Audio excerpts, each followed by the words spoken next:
നമുക്ക് അലീനയുടെ മനുഷ്യങ്ങളുടെ വരാൻ പോകുന്ന ദിവസങ്ങളെ കഥയായിട്ടാലോ? അപ്പൊ നോവലിനെ അടിസ്ഥാനപ്പെടുത്തിയാട്ടോ എല്ലാ ദിവസവും ഉച്ചയ്ക്ക് അലീനയുടെ മനുഷ്യങ്ങളുടെ വിശേഷങ്ങൾ ഞാൻ ചാനലിനകത്ത് അപ്ലോഡ് ചെയ്യുന്നത്. കാണാൻ താല്പര്യമുള്ളവർ കയറി കാണുകയും വീഡിയോ ഇഷ്ടപ്പെടുവാണെങ്കിൽ ഒന്ന് ലൈക്ക് ചെയ്ത് ഹൈപ്പ് ചെയ്യാനും മറക്കരുതേ. അതോടൊപ്പം തന്നെ ആദ്യമായി കാണുന്നവരാണെങ്കിൽ സബ്സ്ക്രൈബ് ചെയ്യാനും മറക്കരുത് കേട്ടോ. അങ്ങനെ ഒടുവില് ആന്റപ്പനും ഡ്രൈവറും ബൈജുവിനും പൗലോസിനും എല്ലാം അത്ഭുതം മാറുന്നുണ്ടായിരുന്നില്ല. ഇതെന്ത് കഥ? ഏതോ അനാഥാലയത്തിൽ ജീവിച്ച ഏതോ വീട്ടിൽ വേലക്കാരിയായി നിന്ന പെണ്ണിനെ സ്റ്റാൻലി VIP പോലെ കൊണ്ടു നടക്കുന്നു. അതിന്റെ രഹസ്യം എന്താന്ന് പിടികിട്ടാഞ്ഞിട്ടായിരുന്നു ബൈജു പുനലൂർക്ക് ഫോൺ ചെയ്ത് കുളത്തൂപ്പഴ ബംഗ്ലാവിൽ സ്റ്റാൻലിയോടൊപ്പം ഒരു പെണ്ണ് വന്ന് കൂടിയിട്ടുണ്ടെന്ന രഹസ്യ വിവരം കൊടുക്കുന്നേ. അപ്പൊ അവരുടെയൊക്കെ വിചാരം അവതക്കുട്ടിച്ചാൻ വരുമ്പോ എല്ലാം ശരിയാവുന്ന. അങ്ങനെ അവതക്കുട്ടിച്ചാൻ പാഞ്ഞു പറിക്ക് അങ്ങോട്ടേക്ക് വന്നായിരുന്നു. പക്ഷെ പുലിയെ പോലെ പാഞ്ഞു വന്ന അവതക്കുട്ടിച്ചാൻ ഒടുവില് ആ പെണ്ണിന് മുന്നില് ഇണങ്ങിയ പൂച്ചയെ പോലെ വിധേയത്വം കാണിക്കുന്ന കണ്ടപ്പം അവരൊക്കെ ശരിക്കും അന്താളിച്ചു പോയി. അവതക്കുട്ടിച്ചാന്റെ സ്വഭാവം ബൈജുവിനും ആന്റപ്പനും ഒക്കെ അറിയാം. ശരിക്കും ദേഷ്യം വന്നിട്ടുണ്ടെങ്കിൽ ചീത്ത പറയും. ബൈജുവിന് നേരെ കുന്നിലോട്ടുണ്ട് കൈ ഓങ്ങിയിട്ടുണ്ട്. പണ്ടായിരുന്ന നിന്റെ ഞാൻ ചകിട അടിച്ചു പൊട്ടിച്ചാനം എന്നൊക്കെ പറയുകയും ചെയ്തിട്ടുള്ളതാണ്. ഒടുവില് മടിച്ച് ആന്റപ്പന് അവതക്കുട്ടിച്ചാനോട് ചോദിച്ചു, അല്ല ഈ പെങ്കൊച്ച ഏതാണെന്നൊരു പിടിയും കിട്ടുന്നില്ല. കേരള സാബിന്റെ എല്ലാ സ്വന്തക്കാരെ എനിക്കൊരുമാതിരി പരിചയമുണ്ടല്ലോ എന്ന് പറയുകയും ചെയ്തു. പക്ഷെ അങ്ങനെ അങ്ങോട്ട് പിടി കൊടുക്കാനായിട്ട് അവതക്കുട്ടിച്ചാൻ ഉദ്ദേശിച്ചിട്ടുണ്ടായിരുന്നില്ല. എനിക്കും അറിയാടാ എന്റെ എല്ലാ സ്വന്തക്കാരെ. ഈ പെങ്കൊച്ചിനെ മാത്രം ഞാൻ ആദ്യമായിട്ടാ കാണുന്നേ. എന്നാൽ ലാലിച്ചനോട് ചോദിച്ചിട്ട് കുറച്ച് കഴിഞ്ഞ് പറയാമെന്ന അവൻ പറയുന്നേ. എടാ നിന്നോട് അവൻ വലുതും പറഞ്ഞായിരുന്നോ? ഇല്ല. എന്നാ അവൻ പറയുമ്പോ അറിഞ്ഞാ മതി. അതോടെ ആന്റപ്പനും മൊഴിമുട്ടി. ഒടുവിൽ ബൈജു ആന്റപ്പനോട് പറഞ്ഞു, ഇനിയൊരു ഒറ്റ വഴിയും കൂടെ ഉണ്ട്. അതെന്താ? തൽക്കാലം ആന്റപ്പൻ ചേട്ടൻ അതറിയണ്ട. ആന്റപ്പന് യജമാന ഭക്തി അല്പം കൂടുതലാണെന്ന് ബൈജുവിനറിയാം. പലപ്പോഴും ബൈജുവിന് അബദ്ധം പറ്റിയിട്ടുണ്ട്. പലതും വിട്ടു പറഞ്ഞു പോയിട്ടുണ്ട്. അത് മുതലാളി ചെവിയിൽ എത്തിക്കും. ആന്റപ്പൻ എത്ര നിർബന്ധിച്ചിട്ടും അവന്റെ മനസ്സിലിരിപ്പ് വെളിപ്പെടുത്തിയതുമില്ല. അങ്ങനെ രാവിലെ പൗലോസ് ബ്രേക്ക്ഫാസ്റ്റിനുള്ള വിഭവങ്ങളൊക്കെ പാചകം ചെയ്തുകൊണ്ടിരിക്കുമ്പോഴത്തേനും അടുക്കളയിലേക്ക് അലീന വരുന്നു. അലീന വന്നിട്ട് അവിടുത്തെ സാധനങ്ങളൊക്കെ നോക്കണം. അടുക്കളയിൽ പലവ്യഞ്ജനങ്ങളും സാധനങ്ങളൊക്കെ ദുര്യോഗം ചെയ്യുന്ന കണ്ടപ്പോൾ അവൾക്ക് അമർഷം തോന്നി. ശരിക്കും പച്ചക്കറികളും പഴങ്ങളും മത്സ്യവും മാംസവും എല്ലാം ആവശ്യത്തിൽ അധികമാണ് വാങ്ങി കൂട്ടിയിട്ടിരിക്കുന്നത്. മിച്ചം വരുന്ന പച്ചക്കറി സാധനങ്ങൾ വാടി കേടുവന്ന് കെട്ടുപോകുന്നുണ്ട്. തക്കാളിയിലോ വഴുതലോ ബീൻസിലോ എന്തെങ്കിലും ഒരിച്ചിരി എങ്ങനെ കേട് കണ്ടിട്ടുണ്ടെങ്കിൽ അതപ്പം തന്നെ വേസ്റ്റ് പാത്രത്തിലേക്ക് തള്ളുക. ഇത്തരം നിറവ്യത്യാസം വന്നിട്ടുണ്ടെങ്കിൽ ആ ഭാഗം അല്പം തുറന്നു കളഞ്ഞിട്ടുണ്ടെങ്കിൽ ബാക്കി ഉപയോഗിക്കാവുന്നുള്ളൂ. അതുപോലെ തന്നെയാണ് ആപ്പിളും ഓറഞ്ചും ഏത്തപ്പഴം എന്നിവപോലുള്ള വിലപിടിപ്പുള്ള പഴങ്ങളും. അവയെല്ലാം കൂടെ ഇച്ചിരിയൊക്കെ കേടുവന്ന എല്ലാം കൂടെ ചവറ്റ കൂനയിലേക്ക് എറിഞ്ഞിട്ടിക്കുക.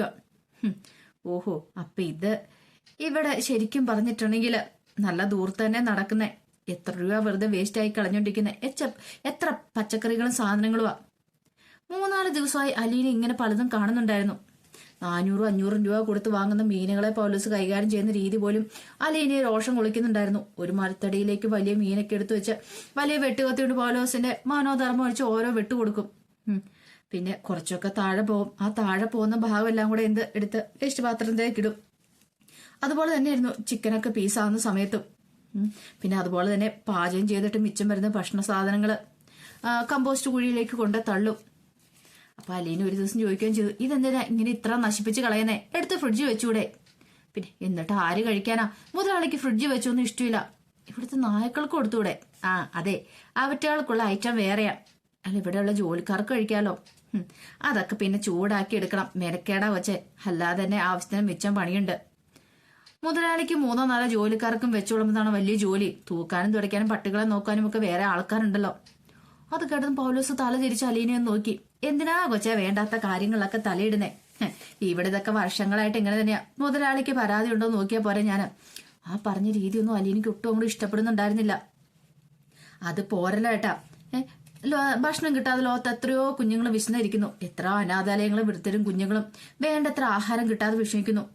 പൗലോസിയാണ് ഇവിടെ മീനിന്റെയും കോഴിയുടെയും തലയും വാലും ചെറുകൊക്കെ മുറിച്ചു കളയുമ്പോൾ അതിന്റെ പകുതിയും കമ്പോസ്റ്റ് കുഴിയില് താ കിടക്കുന്നു. വാടിയും ഉരുളക്കിഴങ്ങും ഉള്ളിയും സബോളയൊക്കെ. ഇതൊക്കെ ഉപയോഗിക്കാനാണ്. ഇതൊക്കെ വേണമെങ്കിൽ കൃത്യസമയത്ത് ഉപയോഗിക്കുമായിരുന്നെങ്കിൽ ഇങ്ങനെ പോകത്തില്ലായിരുന്നല്ലോ. ഇത് കുറച്ച് വാങ്ങിച്ചാൽ മതിയായിരുന്നല്ലോ. അല്ല പൗലോസിന്റെ സ്വന്തം വീട്ടിലാണ് ഇങ്ങനെ ചെയ്യുവോ? ഇവിടെ ജോലി ചെയ്യാൻ തുടങ്ങിയിട്ട് വർഷങ്ങളായെന്നല്ലേ പറഞ്ഞത്. എന്നിട്ട് ഇതുവരെ ഈ വീട്ടിൽ എത്രമാത്രം ഭക്ഷണം ഉണ്ടാക്കണം ഇതുവരെയായിട്ടും ചേട്ടൻ അറിയത്തില്ലേ? എന്തിനാ കുറെ ഇങ്ങനെ വെച്ച് വിളമ്പിക്കൊണ്ടേ കളയുന്നേ? അതെ, എന്നെ കൂടുതൽ പഠിപ്പിക്കാൻ വല്ല കുഞ്ഞെ. ഞാൻ ഈ പണി പഠിച്ചിട്ട് കുറെ കാലമായതാന്ന് പറഞ്ഞു. ഞാൻ ഈ വീട്ടിൽ തുടർന്ന് താമസിക്കുന്നുണ്ടെങ്കിൽ പൗലോസേട്ടന് ചില കാര്യങ്ങൾ നിർബന്ധമായി പഠിച്ചേ പറ്റൂ. ഇങ്ങനെ ദൂർത്തടിക്കാൻ എന്താണ് ഞാൻ സമ്മതിക്കില്ല. സംഭാഷണം കേട്ടുകൊണ്ടാണ് അങ്ങോട്ടേക്ക് അവധി കുടിച്ചാൻ അടുക്കളയിലേക്ക് വരുന്നത്. അപ്പോഴേക്കും അവധി കുടിച്ചാൻ അലീനോട് ചോദിച്ചു, എന്താ മോളെ ഒരു വാക്ക് തർക്കം? അതൊന്നുമല്ല വല്യപ്പച്ച, ഇവിടെ ആഹാര സാധനങ്ങൾ എത്ര മാത്രമാണെന്നറിയോ പാഴാക്കുന്നേ. മോൾ അതിലൊന്നും ഇടപെടണ്ട, നമുക്ക് നമ്മുടെ കാര്യം നോക്കിയാ പോരെ. പെട്ടെന്ന് അലീന അവധി കുടിച്ചാനെ നേരെ തിരിയണം. ദേ, ഭക്ഷണം വെറുതെ കളയുന്ന എവിടെ കണ്ടാലും ഞാൻ ഇടപെടും വല്യപ്പച്ച. അതിപ്പോ പൗലോസേട്ടന് മുതലാളി വേണ്ടെന്ന് പറഞ്ഞാലും ശരി, ഞാൻ എതിർക്കും. കാരണം എനിക്ക് ഭക്ഷണത്തിന്റെ വില അറിയാം. ആരെങ്കിലും ഭക്ഷണം ദാനം തരുന്നതും കാത്ത് അനാഥാലയത്തിന്റെ വരാതിയില് എത്രയോ വർഷം വിശന്നിരുന്നിട്ടുള്ളവളെ ഞാനെന്നറിയാവോ.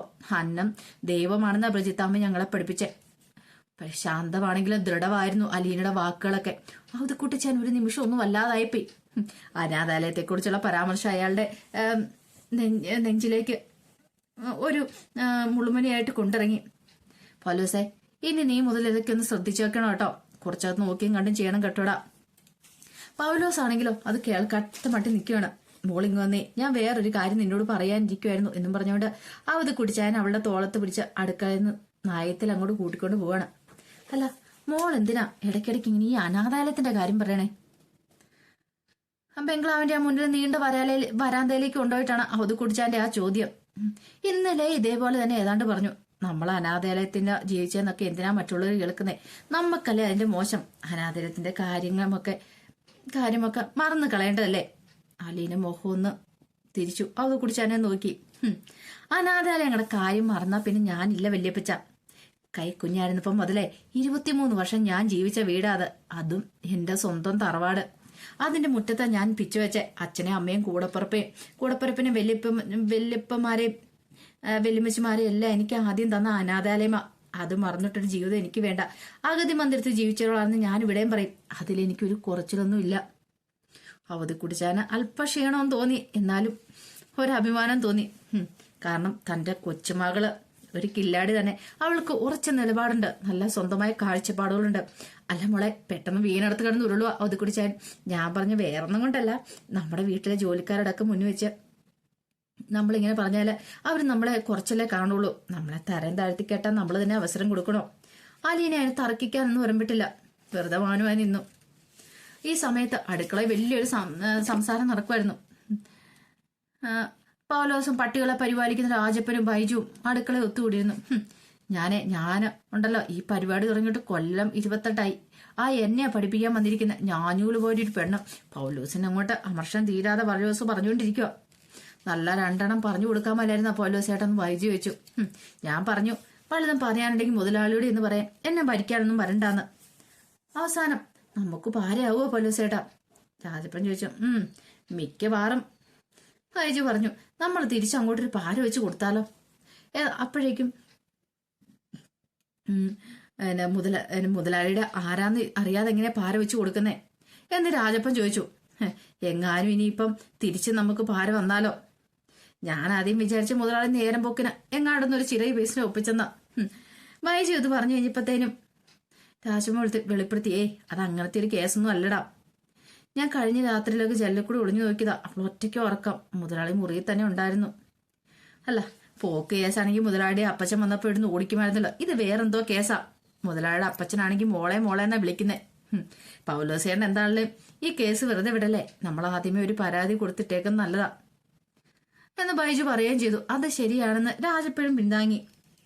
സ്റ്റാലി മോർണിംഗ് വാക്കിനായിട്ട് പോയി തിരിച്ചു വന്നപ്പോഴാണ് പൗലോസേട്ടൻ തലയൊറിഞ്ഞുകൊണ്ട് തന്നെ ലക്ഷണം കണ്ടപ്പോഴേ സ്റ്റാലിക്ക് തോന്നി എന്തോ ഒരു പരാതി ഉണ്ടെന്ന്.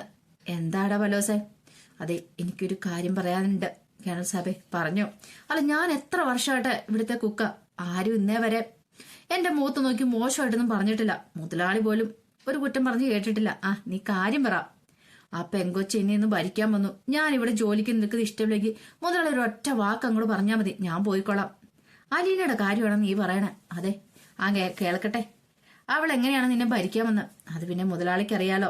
കേടായ പച്ചക്കറികളൊക്കെ നമ്മൾ എടുത്തു കളയും. പുഴു വരിച്ചൊക്കെ എന്തിനു കൊള്ളാം? 2-3 ദിവസം 2-3 ചീഞ്ഞ സബോള, 3-4 ചുവന്നുള്ളി, പുഴു കുത്തി 1-2 തക്കാളി മാറ്റിയിട്ടിരുന്ന ഇത് കളയാനാണെന്ന് ചോദിച്ചു ആ കൊച്ചെന്റെ നേർക്കൊരു നോട്ടം. മീനിന്റെ തല കളയാൻ പാടില്ല, വാല് കളയാൻ പാടില്ല, മുള്ളു കളയാൻ പാടില്ല, കോഴിയുടെ കാല് കളയാൻ പാടില്ല, എന്തൊക്കെ നിയമങ്ങളാ.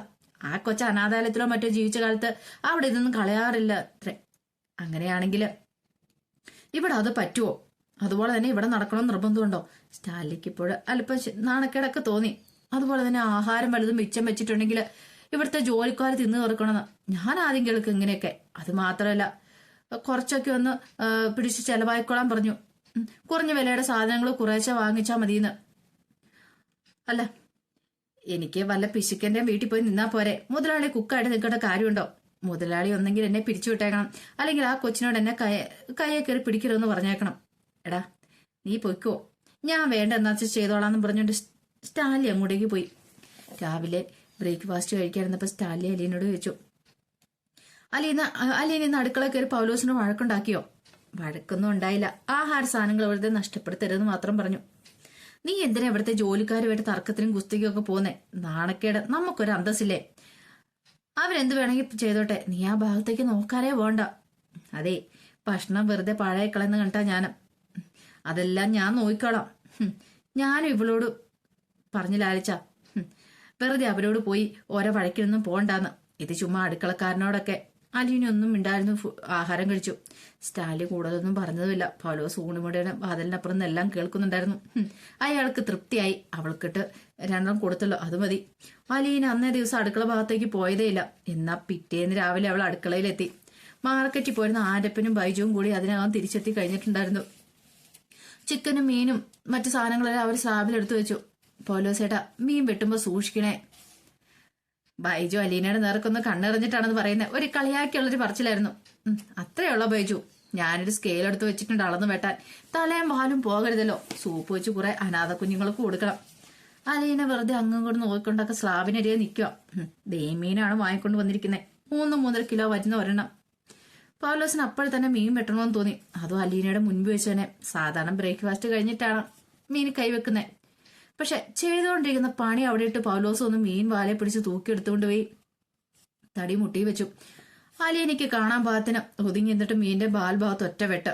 വാലിനോടൊപ്പം 1 കിലോ മാംസഭാഗം കൂടി മുറിഞ്ഞു വീണു. തലഭാഗത്തും വെട്ടി. അവിടെ ഏതാണ്ടും കുറെ മാംസം താഴെ പോയി. അലീന കാണിക്ക പൗലോസ് എന്തി വാലും തലയും എടുത്തുകൊണ്ട് വേസ്റ്റ് ഇടുന്ന ബക്കറ്റിലേക്ക് തള്ളിയിട്ട് അടപ്പിട്ട് മൂടി. അത് കണ്ടുകഴിഞ്ഞപ്പം ബൈജുവിനും രാജപ്പനും ഒക്കെ നന്നായിട്ട് ഇഷ്ടപ്പെട്ടു. തലയും വാലും അത്രയും വെച്ച് കളയണായിരുന്ന പൗലോസേട്ടാ. അത് സെന്റിമീറ്റർ വെച്ച് അളന്നു നോക്കിയിട്ട് അളന്നു നോക്കുന്നവര് നോക്കി നിൽക്കുമ്പോ, ഓ ഇതുകൊണ്ട് എന്റെ പണി അങ്ങ് പോകുന്നെങ്കിൽ പോട്ടടാ എന്ന് ബൈജു പറഞ്ഞു. പോട്ടടാ ബൈജു എന്ന് പറഞ്ഞു. പൗലോസ് ഒരു കൃത്രിമ ദേഷ്യത്തിലൊക്കെയാ പറയുന്നത്. ബൈജു ആണെങ്കിൽ അലീനെ കേൾക്കാൻ വേണ്ടിയാണ് ഇങ്ങനെ ചോദിക്കുകയും ചെയ്തേ. അയാൾ എന്ത് ചെയ്തു? മീൻ അവിടെ ഇട്ട് ആദ്യം ചെയ്തുകൊണ്ട് ജോലിയിലേക്ക് വീണ്ടും മടങ്ങി. അലീന ഇങ്ങനെ കൈകളൊക്കെ കെട്ടി ഇങ്ങനെ നിൽക്കുകയാണ്. അത് എന്തിന്റെ അടയാളമാണെന്ന് അറിയാവുന്ന 2 പേർക്ക് മാത്രമായിരുന്നു. അതിലൊന്നൊരാൾ മരിച്ചു, ബ്രിജിത്ത മമ്മി. രണ്ടാമത്തെ ആള് രേവതിക്കുട്ടിയാണ്. പൗലോസ് ഏട്ടാന്നൊരു ഒറ്റ വിളിയായിരുന്നു. അത് ശാന്ത സ്വരത്തിൽ തന്നെ വിളിച്ചേ. പൗലോസ് പകുതി തല തിരിച്ച് അലീനയൊന്ന് നോക്കി. പൗലോസ് ഏട്ടൻ തന്നെ ഞാൻ വിളിച്ചെന്ന് പറഞ്ഞു. അലീനയുടെ സ്വരത്തിൽ അല്പം ഒരു ഗൗരവം ഉണ്ടായിരുന്നു. പൗലോസ് അവളുടെ നേർക്ക് തിരിഞ്ഞു. വെല്ലുവിളിക്കും പോലെ അവളെ നോക്കി. അതെ, ആ വേസ്റ്റ് ബാസ്ക്കറ്റിൽ കൊണ്ട കളഞ്ഞ് മീനെടുത്ത് ആ സ്ലാബിലേക്ക് വെക്ക്. അലീന അങ്ങ് നിർദ്ദേശിച്ചു. അയ്യോ, എനിക്ക് അന്നിപ്പം നേരമില്ല കുഞ്ഞെ. പൗലോസിനാണെങ്കിൽ ഒരു പരിഹാസ സ്വഭാവമായിരുന്നു. അതെ, അത് കഴിഞ്ഞിട്ട് മതി പൗലോസയുടെ ബാക്കി ജോലികളൊക്കെ. അലീനയുടെ ശബ്ദത്തിന് മൂർച്ചേറി. പൗലോസ് ഉടനെ വെട്ടിത്തിരിഞ്ഞ് ഒരു വാതിൽ കിടന്ന് അപ്രത്യക്ഷനായി. അലീന അവിടെ തന്നെ നിന്നു. കളി മുറുക എന്ന് കണ്ടു കഴിഞ്ഞപ്പത്തിനും ബൈജുവും രാജപ്പനും ആന്റപ്പനും ഒക്കെ രസം പിടിച്ചു. അവരെ നോക്കി നിൽക്കണം. ആദ്യം അവധിക്കുട്ടിച്ചാനാണ് വന്നത്. എന്താ മോളെ പ്രശ്നം? ഒരു ചെറിയ കാര്യമുള്ള വല്ലപ്പച്ചാന്ന് പറഞ്ഞു. പക്ഷെ ഒരു കൊടുങ്കാറ്റിനെ അടക്കി പിടിക്കുന്ന പോലെയുള്ള അവളുടെ മുഖഭാവം കണ്ടപ്പോ തന്നെ കാര്യം ചെറുതല്ലെന്ന് അവധിക്കുടിച്ചാനും മനസ്സിലായി. സ്റ്റാലി അപ്പോഴേക്കും വന്നു. പുറകെ പൗലോസും. അപ്പൊ പൗലോസാണ് പോയി അവരെ വിളിച്ചോണ്ട് വന്നേ.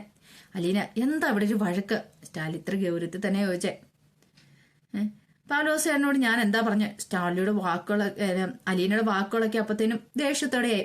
ആ ബാസ്കറ്റിലിട്ട സാധനം പെറുക്കി സാബി വെക്കാനല്ലേ? അതനുസരിക്കാം. മനസ്സിലെങ്കിൽ ഇനി ഈ വീട്ടിലെ ജോലി പൗലോസേടൻ ചെയ്യണ്ടെന്നായി. പൗലോസ് ഒരു ആശ്രയത്തിനായി സ്റ്റാലിയെ നോക്കി. സ്റ്റാലി അന്താളിച്ച് നിൽക്കുവാണ്. അലീനയുടെ മറ്റൊരു ഭാവം കാണുകയാണ് അയാള്. അവളുടെ മുഖത്തൊരു ജാലയുണ്ട്. കാരണം അഗ്നി പോലെ അവൾ എഴുതി നിൽക്കുവാന്ന് തോന്നി. മുതലാളി പറയട്ടെ, ചെയ്യണോ ചെയ്യണ്ടാന്ന്. പൗലോസ് സ്റ്റാലിയുടെ നേർക്ക് നോക്കി. മുതലാളിയുടെ മകളാ പറയണേ. അലീനയുടെ ശബ്ദം ഉയർന്നു. എന്റെ പപ്പയുടെ പൈസ ദൂർത്തടിച്ചു കളയാൻ ഞാൻ സമ്മതിക്കില്ല. അവത് കുടിച്ച് എന്റെ കാൽവരി മുതൽ നെറുക് വരെ ഒരു കോഴിത്തരിപ്പ് വാഞ്ഞേറി. സ്റ്റാലിൻ ഇങ്ങനെ അന്തം വിട്ട് സ്തംഭിച്ച് നിൽക്കുകയാണ്.